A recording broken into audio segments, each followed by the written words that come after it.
დღეს მინდა ძალიან საინტერესო თემაზე გესაუბროთ და ამიტომ უყურეთ ვიდეოს ბოლომდე, იმიტომ რომ მთელ მექანიზმს ახსნი ბოლომდე ვიდეოს ყურების მეშვეობით მიხვდებით რაზეა საუბარი და საუბარი ეხება ისეთ გახშირებულ პრობლემას, როგორიც არის ჰიპერტონული დაავადება, ანუ მაღალი წნევები, მათ შორის არითმიები. და აგიხსნით მექანიზმს რატო ხდება ეს ყველაფერი და მაშინ, როდესაც თქვენ ცდილობთ რომ ამ წნევას შეეწინააღმდეგოთ, ანუ იღებთ წნევის დამწევ საშუალებებს, რა მექანიზმები ირღვევა და აგიხსნით ახლა რატო.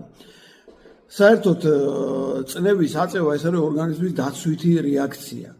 გული, რომელიც ფუნქციონირებს ჩასახვის მესამე კვირიდან ცხოვრების ბოლომდე, მუდმივ რეჟიმში საჭიროებს გარკვეულ ნუტრიენტებს, ნივთიერებებს და მათ შორის მიკროელემენტებს. ამ მიკროელემენტებს შორის ორი არის ძალიან მნიშვნელოვანი, ეს არის მაგნიუმი და კალიუმი.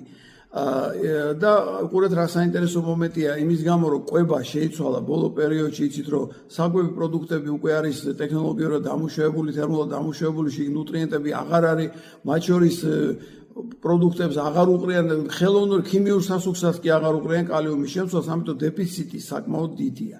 ორგანიზმი, როდესაც გძნობს, რომ დეფიციტი აქვს განსაკუთრებით ამ ორი მიკროელემენტის, წნევის გაზრდის მეშვეობით ცდილობს, რომ იგივე დროში, უფრო მოკლე დროში, ხო, მიიღოს უფრო მეტი ნუტრიენტი, ანუ წნევა, როდესაც იწევა, სისხლის ნაკადი ჩქარდება და აჩქარებული ნაკადი ცდილობს, რომ ის დეფიციტი კალიუმის და მაგნიუმის აღმოფხვრას ორგანიზმმა და ამიტომ წევს წნევას. თქვენ რას აკეთებთ? თქვენ იღებთ წნევის დამწევს.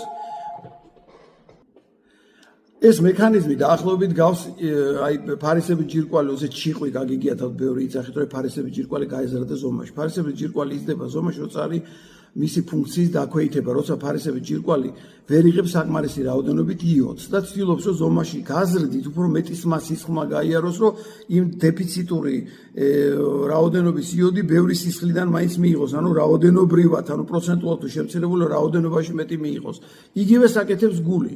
ანუ აჩქარებს ნაკადს სისხლის, იმიტომ რომ ის ნუტრიენტებიდან განსაკუთრებით მაგნიუმი, კალიუმი, რომლის დეფიციტი მათ შეიძლება გამოიწვიოს გულის რითმის დარღვევა და ბევრი კიდე სხვა პრობლემები, აი ამით ცდილობს დააკომპენსიროს.